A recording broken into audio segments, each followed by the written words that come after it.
सत्य के साथ। ये जिन्नावादी ताकतें जो हैं ये तो खुद जिन्ना की मजार पे गए। ये पाकिस्तानी तो खुद हैं। यूनिवर्सिटी जहाँ शब्द लग गया, विद्यालय, कॉलेज, स्कूल, वो सबका होता है। उसे धर्म और जाति के चश्मे से नहीं देखना चाहिए। ये जितना हिजाब की बात करेंगे तो परमात्मा का अजाब इन पे पड़ने वाला है। बीजेपी की विदाई पक्की है। ये 2-3 दिन के अंदर 14 तारीख तक आते आते ना ये एक आंधी में परिवर्तित हो जाएगी। गंगा को लूटा है, गोदावरी को लूटा है, मंदाकिनी को लूटा है, अनकलंदा को लूटा है, पहाड़ों को रौंदा है। हमारे साथ कांग्रेस के तेज तर्रार और मुखर वक्ता हैं प्रमोद कृष्णन जी, जो इस वक्त उत्तराखंड में आए हुए हैं। चूंकि चंद घंटों बाद यहाँ पर वोटिंग होनी है, देवभूमि है, यहाँ पर 4 धाम है।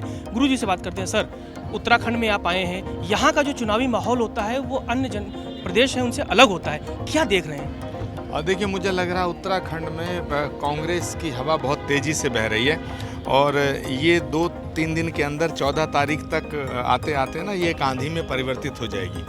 और इसमें कोई संकोच नहीं है मुझे कहते हुए कि 14 तारीख को लोग भारी जोश और खरोश के साथ में कांग्रेस को जिताएंगे और 10 मार्च को उत्तराखंड से बीजेपी की विदाई पक्की है।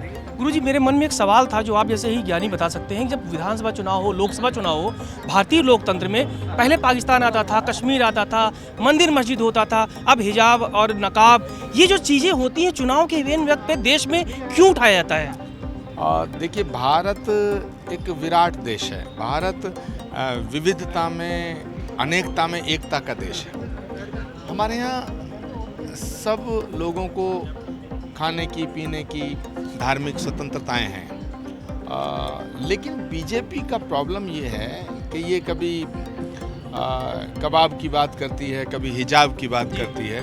और अब मुझे ऐसा लगता है कि परमात्मा की दृष्टि जो है ना वो बदल रही है और ये जितना हिजाब की बात करेंगे तो परमात्मा का अजाब इन पे पड़ने वाला है और इनका सिंहासन हिल चुका है। उत्तराखंड में तो पक्का हम लोग कांग्रेस पार्टी की सरकार हम बनाएंगे, क्योंकि उत्तराखंड की जनता ये जान चुकी है कि उत्तराखंड की पवित्र भूमि को और ईमानदार और सरल हृदय वाले लोगों को, देशभक्त जनता को बीजेपी ने लूटा है। इनके एमएलओ ने सैकड़ों करोड़ रुपए की संपत्तियां इकट्ठी करी हैं। इनके एमएलओ ने ठेका, पट्टी, खनन, गंगा को लूटा है, गोदावरी को लूटा है, मंदाकिनी को लूटा है, अनकलंदा को लूटा है, पहाड़ों को रौंदा है, पूरा तहस नहस कर दिया है। उत्तराखंड की भूमि को हम देवभूमि कहते हैं। ये बड़ी पवित्र भूमि है, ये देशभक्तों की भूमि है, ये शहीदों की भूमि है। मैं इस भूमि को नमन करते हुए ये बात पक्के तौर से कहना चाहता हूँ कि उत्तराखंड की जनता 14 फरवरी को कांग्रेस के पक्ष में मतदान करेगी और एक ईमानदार, सशक्त और विकासवादी सरकार को यहाँ सत्ता में लाएगी। देवभूमि कम्युनल हार्मनी के लिए जाना जाता है। 2 दिन पहले यहाँ पर मुस्लिम यूनिवर्सिटी के नाम पे एक पॉलिटिक्स की गई, यहाँ तक कि हरीश रावत जी को ये कहना पड़ा कि अगर ये बात उनकी पार्टी की किसी ने कही होगी तो प्राण त्याग देंगे। ऐसी नौबत देवभूमि की राजनीति में क्यों आ रही है? देखिए, यूनिवर्सिटी जहाँ शब्द लग गया, विद्यालय, कॉलेज, स्कूल, वो सबका होता है। उसे धर्म और जाति के चश्मे से नहीं देखना चाहिए। ये भारत सबका है।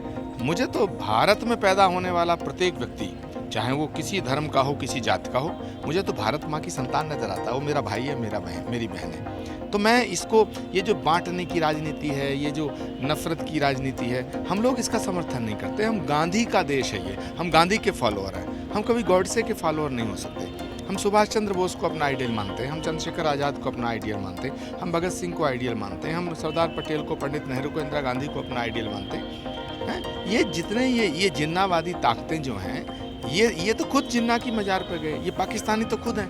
भारतीय जनता पार्टी हिंदू होने का सर्टिफिकेट देती है और हिंदुस्तानी होने का। मैं दोनों ही बातें कहना चाहता हूँ। ना तो ये अच्छे हिंदुस्तानी हैं और ना ये अच्छे हिंदू हैं। जो अच्छा हिंदू होगा वो भाजपा में रह ही नहीं सकता और जो भाजपा में है वो हिंदू नहीं हो सकता। आखिर में योगी जी ने अपील की है, एक वीडियो उनका आया कि अगर उत्तर प्रदेश को बचाना है, केरल नहीं बनाना है तो भाजपा को वोट दे।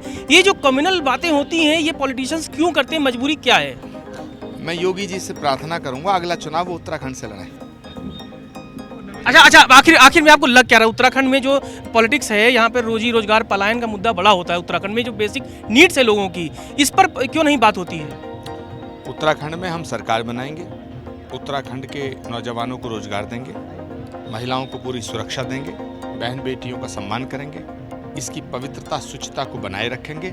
ये इन संकल्पों के साथ राहुल गांधी और प्रियंका गांधी जी के नेतृत्व में हम लोग आगे बढ़ रहे हैं और हमें पूरा विश्वास है, आई एम फुल्ली कॉन्फिडेंट कि हम उत्तराखंड में भारी मतों से पूर्ण बहुमत की सरकार बनाएंगे। आखिरी में मोदी जी यही बात कह रहे हैं जो आप कह रहे हैं, तो मोदी जी की बात में सच्चाई है या आपकी बात में? सारी दुनिया जानती है मोदी जी झूठ बोलते हैं, आचार्य प्रमोद कृष्णम झूठ नहीं बोलता। ये है प्रमोद कृष्णन जी जो उत्तराखंड में आए हुए हैं। चंद घंटों का आप चुनावी प्रचार बचा है, लिहाजा वो अपनी बातों से और अपने जो उनकी जो अपने थॉट्स हैं उससे यहाँ के मतदाताओं को रुझा रहे हैं। लेकिन सबसे बड़ी बात उन्होंने कही कि प्रमोद कृष्णन झूठ नहीं बोलते, यानी कांग्रेस झूठ नहीं बोलती, प्रधानमंत्री नरेंद्र मोदी झूठ बोलते हैं। वहीं उन्होंने योगी आदित्यनाथ को चुनौती दी कि अगर उन्हें चुनाव लड़ना है तो उत्तराखंड आइए, हिंदुत्व का कितना बड़ा आप चेहरा है, आपको हकीकत पता चल जाएगी। फिलहाल कैमरामैन इमरान और अरशद के साथ Ashish Tiwari, TV news virus, Dehradun.